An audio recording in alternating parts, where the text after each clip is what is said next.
Hello' guys, কি খবৰ আপোনালোকৰ? বলক আজি অলপ ফুৰি আহক। ক'ত যাম, কি কৰোঁ আপোনাক সকলোবোৰ দেখুৱাই আছোঁ দেই।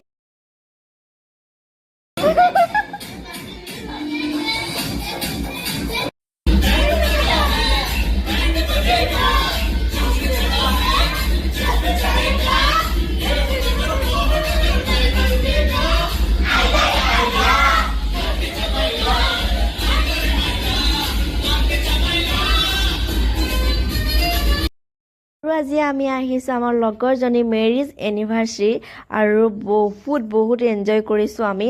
আৰু আপোনালোকে আমাৰ ভিডিঅ'টো চালে গম পাব আৰু চাই যাব।